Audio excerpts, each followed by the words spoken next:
Today, guys, we have got the one and only Yuri Peleg on the channel. And just before we hopped on this call, we were reminiscing, or Yuri reminded me that we actually traded coaching about 12 years ago. So what were we exactly doing, Yuri? I was teaching you how blockers work, because back then blockers were like secret tech. It was like, oh, bluffing with a busted flush draw is bad, and people didn't realize that that was like a nosebleed secret. And so I showed you combinatorics. We didn't have solvers yet, of like how much less folds you get when you hold the cards you want the other guy to be folding. Well, I watch a lot of your content now, and actually I think it's going to be really interesting today because there's a lot of discussion on my Discord, and I think people think I care about blockers a little bit too much. And of course, blockers are important in some situations or more important in some than others. So I'm just going to talk to you about the way I played hands today and the way I would approach the game. I'm not going to think about how I would want you to see me approaching the game, because I think that opens up a bit more like honest discussion. So hand one, we have got pocket tens in the big blind. So yeah, fully aligned. My light blue tag is usually a bit of a weaker reg, and I've since upgraded this reg to much tougher than the tag suggests. So I'm just going to range 20% pot on this board. Definitely think you can go 1/3 pot as well. I am doing a bit of 1/3ing and a bit of 20%ing on different boards as well. How do you feel about that? Well, I mean, your sizing's always trying to accomplish something or target something. So like, well, what's the reason for the 20% is what I'd ask. A couple of things. I think firstly, this board is just very good for us, which obviously we can then make very good arguments to using just a very big sizing. But I just do think that we're going to have way more combos that are just going to be wanting to go small here than just leveraging the top portion of the range. Like in position here, so they're going to have all of the underpairs. Way more king, jack, ace, queen, I think. So the way I think of it is, which portion of his range are you trying to give a tough time to? And there's a sizing that gives gut shots a tough time, and there's a sizing that gives pocket pairs a tough time. So this feels like you're trying to give his like deuces through sevens a tough time, basically, right? Yeah, absolutely. Yeah, for sure. And then there's just going to be a bunch of just ace highs as well. I'm never splitting turn sizes. I'm using one size on turn, flop and turns, and then splitting on the river. So I'm going to be using big bet check, probably pot check on the turn here, and like really now leveraging like the strong king X region. Are you splitting turns against good regs? Yeah. I mean, sometimes I wing it a lot when I'm playing. Fair enough. And then on the river, I think I'm just going to use, just have a small sizing and then like a medium to big sizing. Probably something like block 2/3 or block maybe pot, but probably block 2/3. And I just think hand is still too thin to even go into the small size, so I just always check. I mean, it probably is not too thin at this point. Given you went B20 and he still has all the pocket pairs and all the ace highs and how much air you have, I'd guess this is actually I mean, depending on how small your small size is, it's definitely worth a B10, might be worth a B30 almost. Sure, yeah. Okay. I think this is a situation where I just don't really want to be implementing the B10 because this is something that's quite important to talk about. I think I'm relatively rigid with my sizing schemes on the river. Because I do feel that when I'm playing these very good players, if I start developing a B10 here, which is not conventional for my strategy, I do believe I will be able to kind of have very strong hands in my range, but it does throw my strategy out of whack somewhat, and I don't feel super confident in doing that. Well, I mean, so this is one of the... Well, let's spend 3 minutes talking about this, because I feel you when you say like you want to be confident about what your strategy looks like and you want to not be exploitable, and you're like, if I have a B10, is it going to be protected enough, right? So my counter to that is always, is your opponent going to know whether it's protected enough? Well, my pool is very small, so I play this player 5 hours a day every day. So all these people at this table... But how's he going to know? Like, in a practical sense, you go B10. Let's say you did this 10 times against him. Yep. Some of them went to showdown, some didn't. How's he going to know if it's protected or not? Well, I can only speak for myself. Like I am, even though it's on GG when you download the hands, I'm taking very comprehensive notes on every player that I play. So I may be somewhat projecting onto other players that there may be a percent that, yeah, I'm perceiving that other people are going to be doing the same on me. Yeah, but again, just very, very practically speaking, which note, which showdown would tell him that your range is unprotected? There is no showdown that can show him that, right?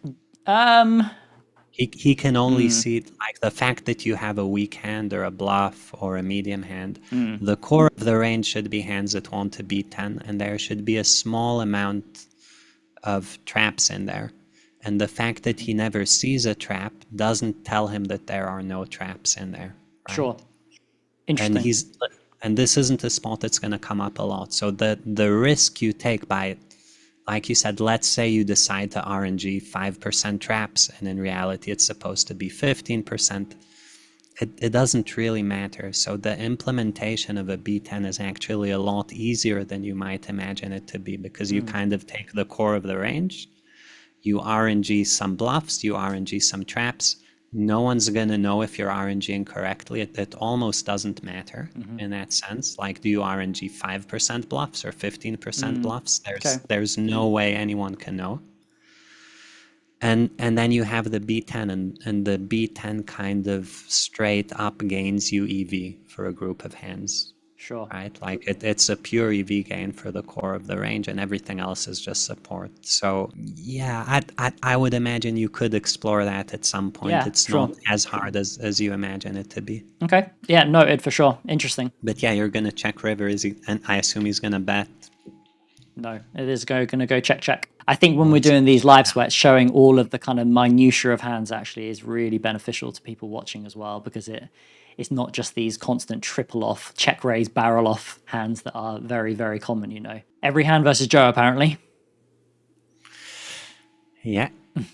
So you're going to lead this one? Can play some donks on this board, yeah, but I'm not always going to. I'm probably going to mix check raise and then check call and lead as well. We don't get the opportunity though, and we see the 8 of diamonds. I decide to just never bet my hand on the turn and always check raise it versus delay. I think this just makes a very, very good intuitive check. And then maybe I can start overbetting some of my other combos. I don't know, like, to be honest with you, all the combos, I'm actually probably just going to be pure check raising, and then I might just be starting to bet a hand like Jack 7 of clubs or something like that before this one. Perfect. Sounds good. And being rigid as usual, my one sizing on the turn for this raise size is going to be this sizing, like 132.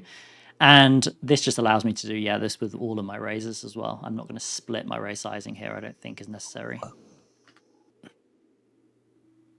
And I think with our blockers now, we just have a pretty sad mandatory give up. Well, which hands would you bluff on the river? My turn check raise is probably combos with like a pair, maybe a 3-5, something along those lines. Never bluffing clubs though, I don't think. So I would argue that when you have a pair in this line, you have too much showdown value to bluff, and the pair blockers, like having a 3 is not relevant to him calling or folding on the river. True.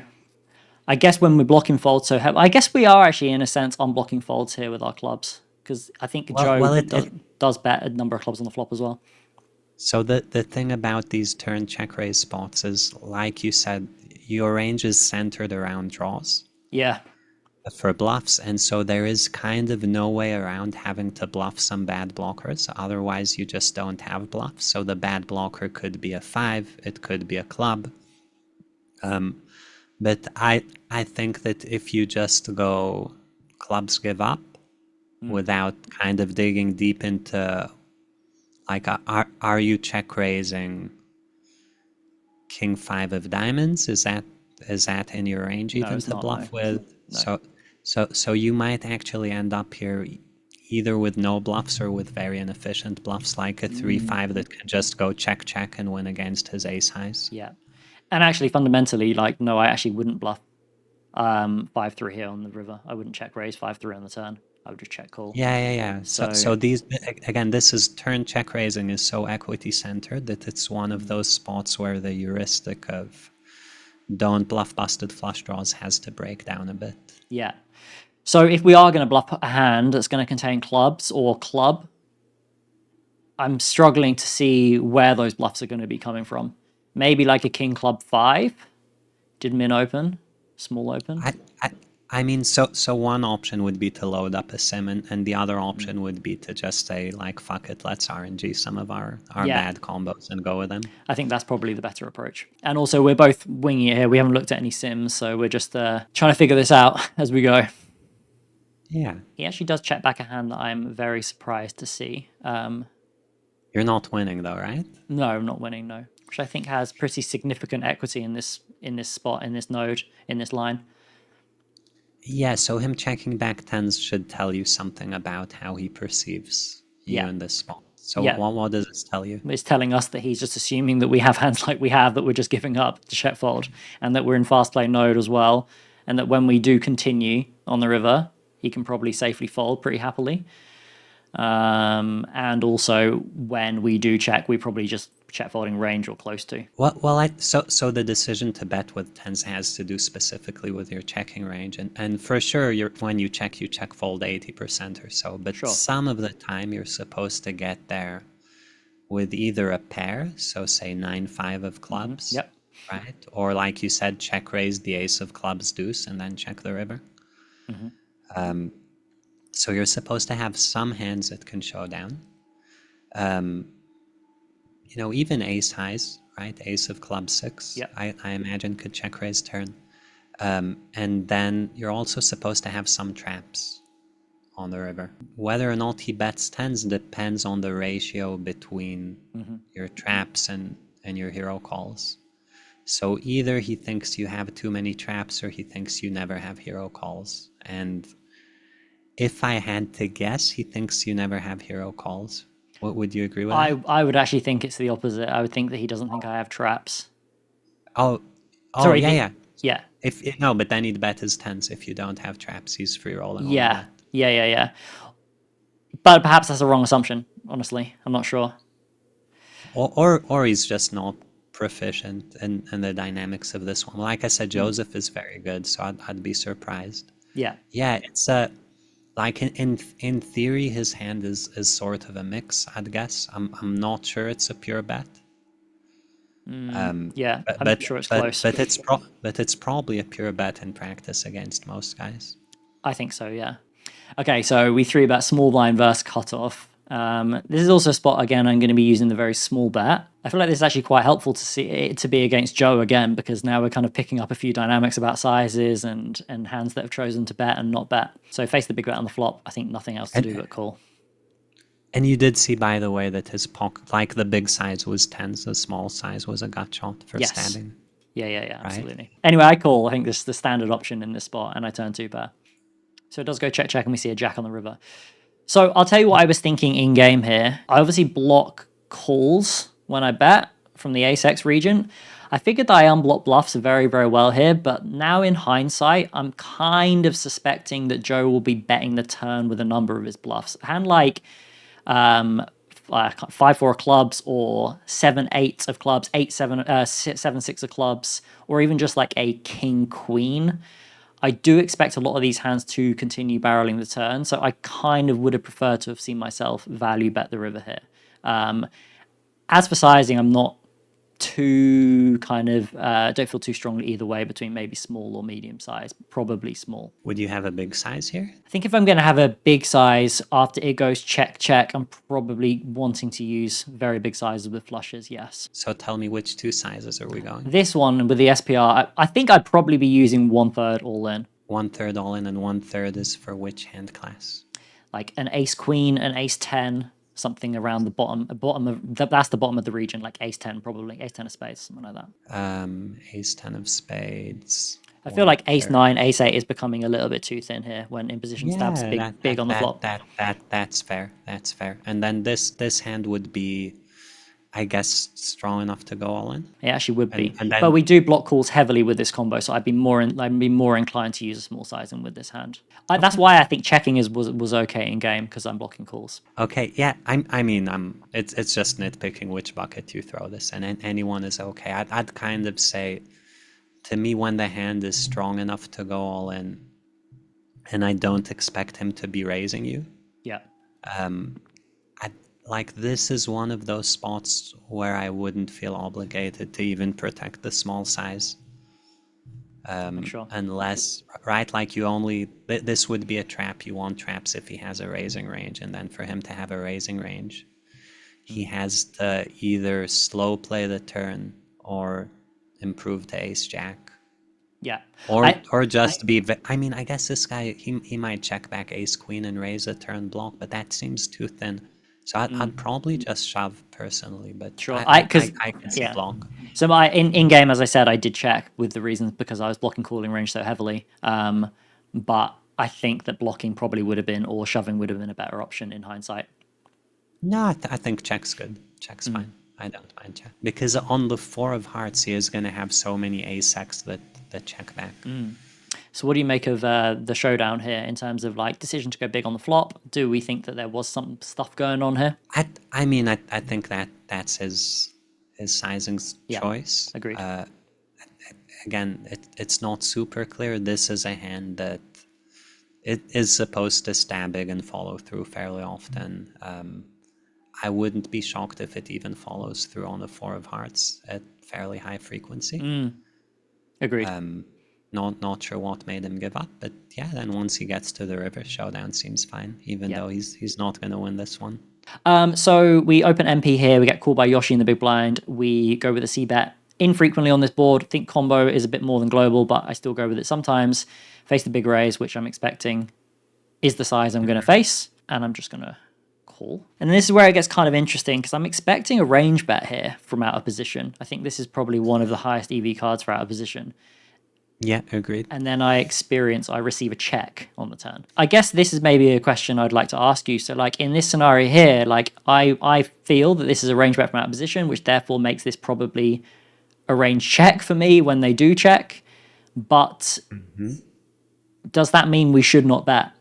Because what are we thinking that Yoshi has here? I still feel that their folding range is close to non-existent on this specific turn. So, like you said, I think the basic theory response would be to say his range is so strong that we're not going to reopen for him if he chooses to check, and be just kind of grateful you get to see a river cheap. Yeah. And you only adjust from that if you think that you can have a read on his checking range, and the weaker the player is, the more you could say, well, his checking range is probably hands that are not, that make sense to check, and so it would be very medium strength and capped because he doesn't expect you to reopen. And then it could be hands like, whether it's, I don't know, ace queen, ace deuce, king 5 of hearts, like hands like that. And then you could try to think, can I get him off of that range by putting my stack in? Because that range usually is not folding to the turn bet ever. Yeah. Right? Yeah, So, you're right. If you bet, it would be putting your stack in. And then it's kind of an exploitative question. And to me, because your value range here is very narrow, and the bluffing range of every single flush draw is very visible, I wouldn't be going for putting my stack in. Yeah, we came to the same conclusion, I feel, on this one. It's a very unattractive spot to start blasting away. What I would say about Yoshi is that they are like one of those really high 1-1 soft flop. There's like a group of Peruvian high 1-1 soft flop regs, and they kind of do what the hell they want in a lot of spots, which is completely fine. And then it comes out with a half pot on the river. And I mean, like, there's the only argument of whether or not we can now just ship it in versus this relatively capsizing. But I don't think when our value range is non-existent again, and still, I'm not really a fan. 984 Rainbow, blind be blind, I'm using very big bets and checks. And I think ace 10, ace high, much sooner betting combo like queen 10. Well, king 10 probably more than this one. Yeah, this should check. And then just versus the B40, just continuing via call always with this exact hand. Sure. No donks, just checks. Face the B75 and just call. So I'm just going to skip ahead slightly because timing is not necessary. And then we get the ace of hearts and a bit of a tank and then a jam. Okay, and what are your thoughts here? My thoughts are that in theory, intuitively, this certainly feels like a mix. But the way in which I feel that population are going to approach this spot I very, very, very much want to have a blocker to a straight to call, because I don't believe I block any value from the imposition shoving range here. To be honest with you, I did tank for a long time with the assumption this was going to be a mix in theory, and then in reality, I'm just never going to call this spot with this exact hand. Because you think that his range is different than the theory range? Well, I don't. Yeah, exactly. I don't. This player specifically, this is why I thought for a long time, I think this player specifically will find more bluffs than population in this node, but I still don't think he's going to find close to the bluffs in theory to make this a mix or a pure call.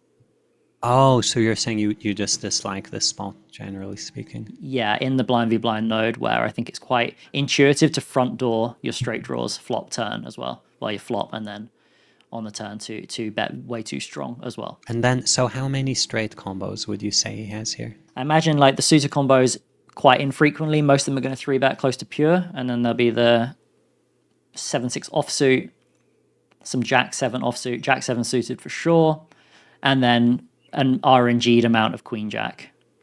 So say Queen-Jack would be mostly offsuit, so let's say like eight Queen-Jacks. Maybe a little bit less with the RNG on the flop, I would guess. Slightly, but yeah. And then maybe 8, 6, 7 offsuits. Yeah. And maybe 3 Jack-7 suited, right? Something like that. Yeah. Yeah. So we're talking like a 20-ish combo value range. And then sets as well, yeah. Yeah, okay.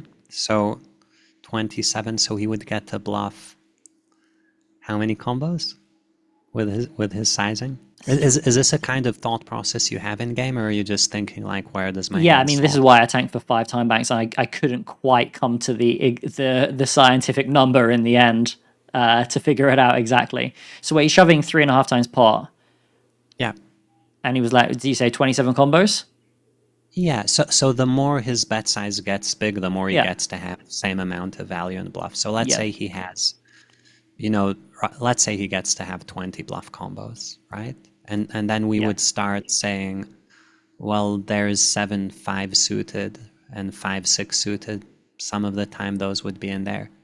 And then say a suited jack or a suited queen. And then it would be this wishy-washy, right? Because how many does he bet the flop? Exactly. How many does he bet the turn? So it's very, very tough. I'm kind of shrugging because, like you said, having a straight blocker, you block the straight, but you also block the bluffs, right? The reason to call 2-pair is you unblock the bluffs, right? You don't block any bluffs. So probably just RNG something, I would guess, for me. I wouldn't be... Yeah, giving him the pure fold. Yeah, but I mean, you play with him more, so I could see it. But the thing is, though, versus this specific player, it is very, very risky to pure fold in this spot. Insanely risky. So I completely agree with you. Yeah, like when you get to the river here, you kind of can think of either you think you can outplay him or you think you can't outplay him here. I don't think I can outplay him in this exact mode. So you just randomize your ace-10 and move on, I think. Sure. I'm not going to subject you to like the next 40 seconds of time banking. Skip this. Against Scott again, so 3-bet, small blind versus button. This is actually a spot where I'm going to RNG the flop. I know this is going to be a high-frequency bet for big size. I use big sizing, like B70. And I think ace-king suited is going to be met most of the time. I actually remember I RNG 20% check on the flop here because I wanted to bet this hand very, very often, blocking all of the good stuff at the top end. Could just bet always, but... Are you going to be check raising? This combo, I probably won't check raise. I will choose some other combos with the spade, I think, before this one. Versus the B40, I'm definitely going to be needing to raise some of my range here. And actually, this hand doesn't make a bad check raise at all. Yeah, no. So... At ace-king, the fact you want to bet it so much should kind of slot it in your mind as this is my check raise hand, right? Yeah. Like this is a hand that really likes piling in money. So the same with kings. If you check kings, it's to check raise. Totally. You can just go with a very small raise on the flop as well. I don't know if this is a board for a very small raise, but I could see it. Sure. When I say very small, I mean like 1/3 pot or half pot or something. That's a nice river. Yeah. So I guess the reason I've left this one in is that you are going to have multi sizes here, I'm imagining. And I personally am wondering whether or not I want to have an all-in sizing or whether or not I want to have like my big sizing is like smaller than all-in. My dilemma was because I'm c-betting a lot of my ace kings on the flop, and also, as you're saying, check raising some, my wealth of ace king or my advantage in ace king kind of is diminished quite a lot. So maybe I'm just building more around kind of my two pair region or like my good queen region, ace queen plus maybe, for just like a more conventional 2/3 pot on the river and not having as many all-ins. Yeah, I mean, so the all-ins would mainly be hands like jacks, jack 10, queen jack, 8, 9. I think for you to have ace king here is very infrequent. Yeah. But those like 8, 9, 10 jack, queen jack, jacks are actually quite frequent and would appreciate an all-in. Oh, you think they're definitely good enough for all-in as well? Like jack 10, for example? Yes, so I always try to think about what's the core of his range. I mean, Right, the core of his so range is probably like a bunch of bluffs and then like some river jacks and some queens. So to go b40 and then check back, the core of his range is hands that want to put a b40 in and then check down. So that's going to be like a 10, a 7, something like that would be core. And some random times he's going to improve to a jack on the river. So most of his range is kind of capped at jack 10. Probably, yeah. Most of, and then he's going to have some marginal amount of straight draws at stab flop and check back turn. Definitely. But that's around the edges. That's not like a significant amount of his range by the river. So I'd say anything that beats jack 10 probably wants to pile in a stack. Jack 10 probably is good enough to pile in a stack. That's intuitively. Sure, fair enough. I guess that I wasn't considering strongly enough the composition of his range here. And actually, you're right. I can just probably be using it all in for those reasons. Well, also when you say ace queen, you shouldn't really have ace queen. Yeah, to be honest with you, I'd be c-betting or check raising. So. Yeah, and so you shouldn't have strong queens. And so yeah, it's kind of yeah. Anyway, I'd go all in and medium or small. I wouldn't have the. But yeah, this seems like a difference between us where you do go all in. Yeah. Oh, and he did check back the 8-9. Okay, I mean fair enough. Yeah. Fair enough. Ben Sims, fairly sticky reg. Going to be 4-betting and calling, and on this occasion we call.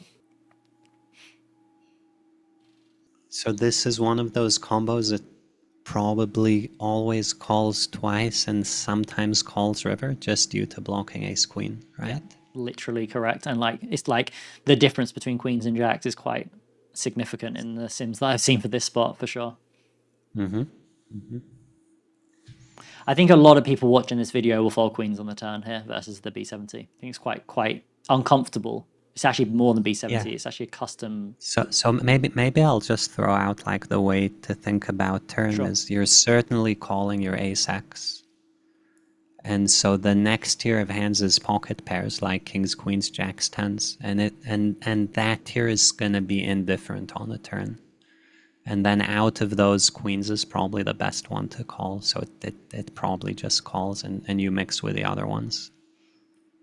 And if you go ahead and fold all of them, then you're just overfolding. Yeah, that's certainly my approach. And then it just becomes a turbo fold, I think, this combo when we get shoved on the river. Although we do block ace queen times 2, but now we are pretty filtered and queens is kind of screwed. So I probably would just pure fold on the river, honestly, or want a low frequency call. Yeah, I think that makes sense. Yeah. I like his line with, I think combat suit selection is good here. Sorry, go ahead. Yeah, the question on the river is always, would you rather have queens or, ace 8, ace 9? Like, do you want to RNG both or call or I would only always the call it. I'd always call ace 8. Queens? I'd always call ace 8. No, not ace 8, say ace 10. Ace 10. Yeah, I see what you're saying. It's very, very close both ways. I think ace 10. I think ace 10 and queens are similar, kind of. Yeah, if it was the difference between ace jack and queens, I think I'd probably rather call. It's very tough, yeah, because obviously you're blocking bluffs and blocking value both times. Yeah, it's close, but yeah, I agree with you. Yeah. Looks well played. So we're against our one of our boys, Yoshi again, and Joe Adams, three-way. So we have cold called and open from under the gun. I don't know if I want to have a raising range here on the flop. My sense is no, but No, I'm no, not no need, gonna. I think. I'm just thinking like how wide am I cold calling the cutoff with the recreational small blind, and it's never ace 10 offsuit. So we're too binned on this board for sure. Really, I could feel the overbet coming. I'm Yeah, so surprised we to see saw the this one call. third flop into pot turn. I think nothing else to Yeah, do but call, right? Very standard. yeah, there's nothing to do but call. It's interesting he time banks into it, and yeah, Yeah, your range is very, very strong and top heavy. This isn't a range he can really blast into, so exactly. I'd expect him to be strong. Also, Queen of Diamonds blocks his combo draws, Yeah, so these were. probably folding the river with this one. What about on this river? Yeah, same. My only concern, and I'm just going to tell you what happened now before it happens. He goes pot on the river. My only concern that led me not to snap folding was whether or not we value catch on in any universe versus So, the so last one. let me give you a piece of advice about that concern. That's the devil talking. Okay. As opposed to looking at the one third pot three-way, or for another reason, or both. Whenever the only reason you want to call is maybe you're chopping with value, right? Yeah. That's the only reason. Yeah. What that means is there is no other reason, right? Yeah. So tread very lightly. Okay, sure. I would say. I was just making sure the sizing schemes now, so I had a good sense. Well, and there's even the thing with like the fact that it's a 4, right? Because presumably 4-5 suited would be a bluff, but he doesn't have 4-5 suited from under the gun. So if the bottom card were a bit higher, I could see more No, bluffs. he I think with the recreational small blind, I just assume that he'll be opening 5-4 suited pure pre. Because that would be like the main bluffing hand. I'd Yeah, expect of course, absolutely. So I do fold the river. Yeah, good fold. And this is open cutoff, defend big blind from like a weaker reg, and then we check back the flop. Going to be using 1/3 check on the flop. Sure. Some hands for sure. Turn, I decide to delay, and my delay sizing in these nodes are half pot. I think there are a bunch of hands that I want to be value betting, kind of thin as well. Even hands like ace queen, ace jack, ace 10 sometimes. Yeah, I agree. And your hand should mix turn, probably. Yeah, absolutely. As well. It's a very simple last hand, actually. And then queen on the river. And my only real dilemma here, or not dilemma, question was, I probably do want to split here after check back flop and only half pot on the turn. I probably want to have like a B70 and then an overbet. How do you feel about that with my combo or with my range? I think that sounds good. This hand would clearly be B70 for me because you're just chopping with his kings. I'd imagine you want something like ace king plus to go bigger. And that is the last hand.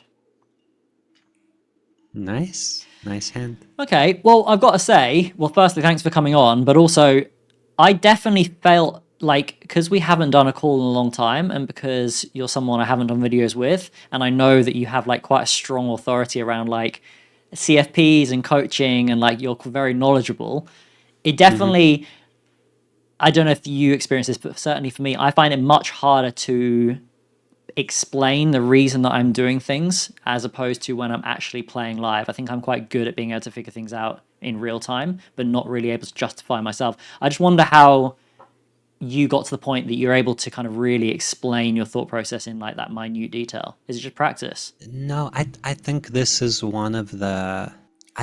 I think the thought process in my mind is just very structured, and whenever I do something, sometimes I'll feel like a play is right, and I won't know why, and then I'll just look back at it and sit down and try to figure out like why, and there is always a reason. Like the reason we both wanted to fold ace queen of diamonds, right?